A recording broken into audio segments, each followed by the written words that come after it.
Assalamualaikum warahmatullahi wabarakatuh. Hello, welcome to Easy English Learning with me, Nurul. Pada video kali ini saya akan menjelaskan tentang narrative text. Apa itu narrative text? Tujuan dari sebuah narrative text, bagaimana generic structure-nya, language feature, dan karakteristik dari narrative text, serta contoh-contoh dari narrative text. Well, let's jump to the explanation.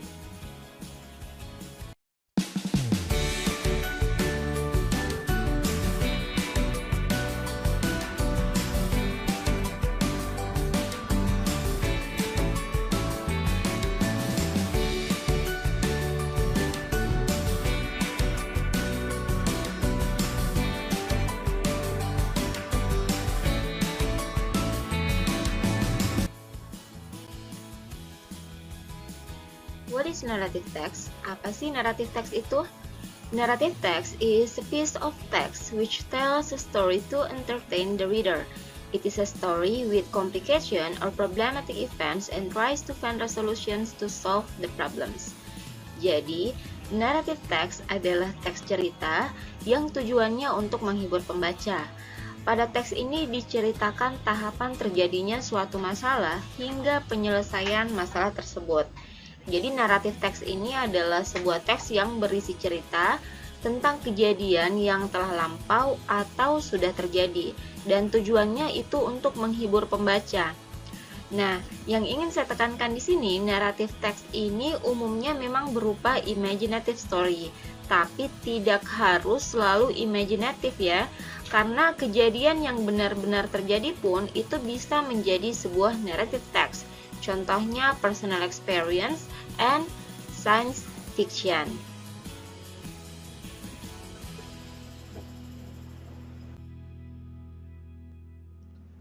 Selanjutnya, the purpose or social functions of narrative text is to entertain or to amuse the reader with a story.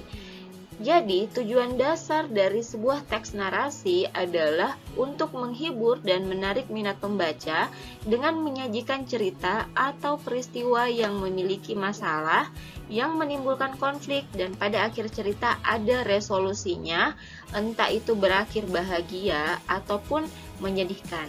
Nah, biar kalian bisa lebih mudah untuk mengenali jenis teks ini, atau bahkan bisa menulis jenis teks naratif, selanjutnya mari kita lihat bagaimana generic structure dari sebuah narrative text. Umumnya, narrative text ini terdiri dari 4 bagian, yaitu orientation, complication, resolution, dan reorientation.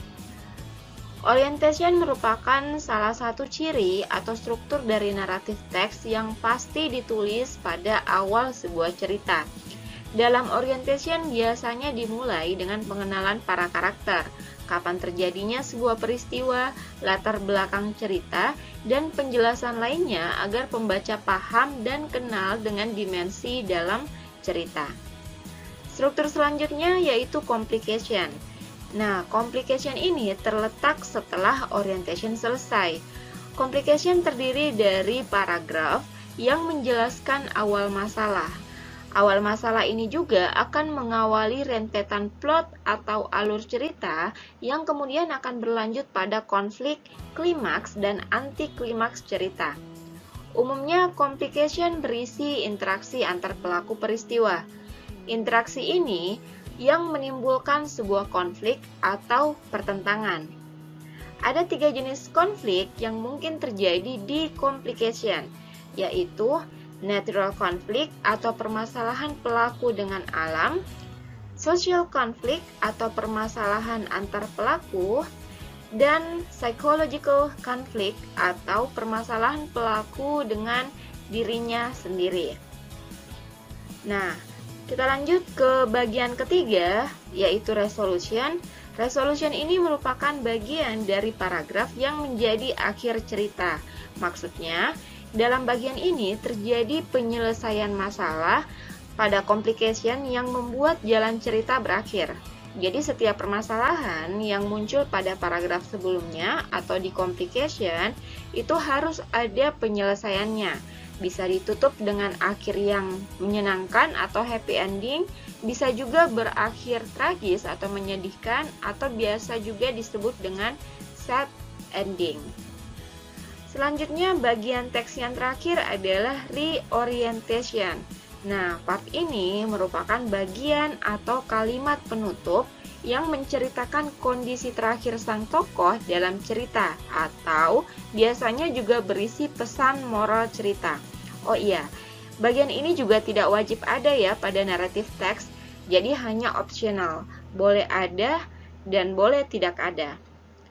Kesimpulannya, naratif teks ini bisa diibaratkan seperti sebuah kurva.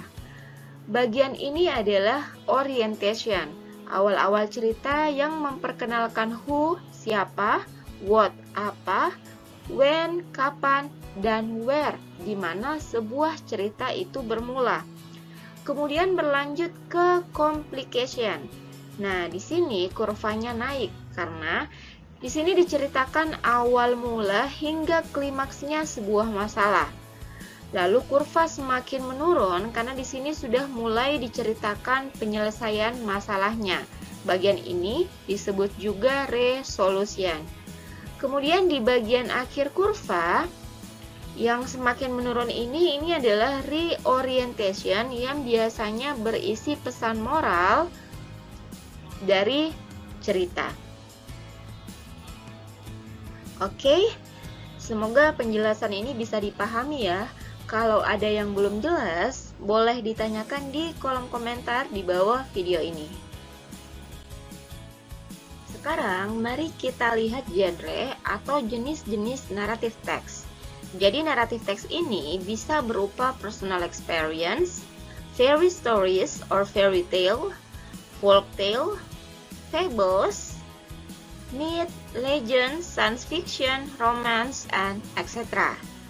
Di mana jenis-jenis teks ini merupakan teks berupa cerita yang di dalamnya diceritakan rentetan kejadian mulai dari pengenalan tokoh, awal mula terjadinya masalah, hingga penyelesaiannya.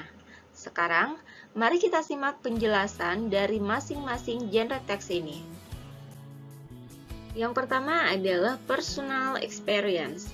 Nah, teks ini adalah cerita berupa pengalaman pribadi dengan tujuan untuk menghibur pembaca, yang di dalamnya diceritakan awal mula terjadinya sebuah masalah hingga ke penyelesaiannya. Mungkin kalian akan bertanya, nah loh, bukannya kalau bercerita tentang pengalaman pribadi itu adalah recount text? Jadi tidak selalu ya. Jika teks atau cerita kalian mengikuti generic structure dari sebuah naratif teks, di mana di dalamnya terdapat orientation, complication, dan resolution, maka personal experience pun bisa menjadi sebuah naratif teks. Ini berbeda dengan recount text yang simply tell your experience tanpa harus dibuat berurutan rentetan kejadiannya. No complication and no resolution. Dengan kata lain, di personal experience pada naratif teks ada masalah yang diceritakan mulai dari awal hingga penyelesaiannya. Sedangkan pada recount text, murni hanya menceritakan pengalaman, tidak harus ada problematic event di dalamnya. Genre teks berikutnya adalah fairy stories atau fairy tale. Nah, jenis naratif teks ini adalah dongeng berupa cerita fantasi atau hayalan. Biasanya bercerita tentang kehebatan atau keajaiban dari karakter utama pada cerita. Contohnya Cinderella, Harry Potter, Aladdin, and etc. Jadi tokoh-tokoh pada jenis teks ini biasanya digambarkan hebat mengikuti hayalan atau fantasi dari penulisnya. Selanjutnya ada juga yang disebut folktale. Nah, folktale ini merupakan cerita rakyat yang sudah turun-temurun dan biasanya diyakini benar-benar terjadi. Contohnya kisah Malin Kundang, kisah Sang Kuryang, atau terbentuknya Tangkuban Perahu. Kemudian ada juga yang disebut fables. Nah, kalau fables ini adalah cerita yang karakternya berupa hewan. Contohnya Lion King, Si Kancil, dan lain-lain. Biasanya ini berupa dongeng anak-anak ya. Well, sekarang kita lanjutkan pembahasan kita terkait language features atau kebahasaan dari sebuah narrative text. Yang pertama, past tense. Jadi, tenses yang digunakan dalam narrative text ini adalah past tense karena bercerita tentang sesuatu atau kejadian yang sudah terjadi atau sudah lampau. Nah, karena bentuknya past tense, berarti kata kerja yang digunakan adalah kata kerja bentuk kedua atau verb to. Selanjutnya, penggunaan time conjunction seperti when, then, suddenly, and etc. Karena naratif teks ini kan menceritakan rentetan kejadian secara berurutan. Berarti harus ada time signal di dalamnya. Mulai dari awal masalah hingga penyelesaiannya. Jadi tentunya kita harus menggunakan kata sambung ya. Misalnya ketika, kemudian, lalu, tiba-tiba, akhirnya, dan seterusnya. Yang ketiga ada adverb of time atau keterangan waktu. Jadi umumnya di awal teks naratif itu digunakan adverb of time seperti once upon a time, a long time ago, one day, and etc. Kemudian dalam naratif teks ini harus ada specific character. Jadi ada karakter utama yang sudah diperkenalkan di orientation. Misalnya kisah Cinderella, maka spesifik karakternya ya Cinderella. Cerita Tangkuban Perahu, maka spesifik karakternya adalah Sang Kuryang. Oke? Selanjutnya, verb yang digunakan dalam naratif teks ini umumnya berupa action verb. Karena kan naratif teks ini menceritakan kejadian ya, berarti ada action di dalamnya. Dan yang terakhir, karena teks ini tujuannya menghibur, maka cerita dibuat seakan-akan penulis lagi menceritakan langsung, jadi digunakan direct speech. Misalnya dikatakan Snow White said bla bla bla and etc. Dan direct speech ini menggunakan present tense. Nah, sekarang kita akan membahas characteristic of narrative text. Yang pertama, narrative text menceritakan kisah atau kejadian di waktu yang lampau. Yang kedua, menggunakan noun atau kata benda untuk menggantikan kata ganti hewan, orang, atau benda dalam cerita. Yang ketiga, naratif teks ini lebih merupakan cerita rakyat atau sudah diketahui dan berkembang pada masyarakat sebagai cerita bersama, meskipun dapat diceritakan secara ulang dalam versi cerita yang berbeda. Selanjutnya, unsur cerita terdiri dari setting waktu serta tempat, tema cerita, tokoh cerita, suasana cerita, konflik, serta penyelesaiannya. Dan selanjutnya, yang terakhir, naratif teks ini bisa disusun dalam sebuah sequence sederhana, maupun tersusun dari beberapa sekuen yang kompleks.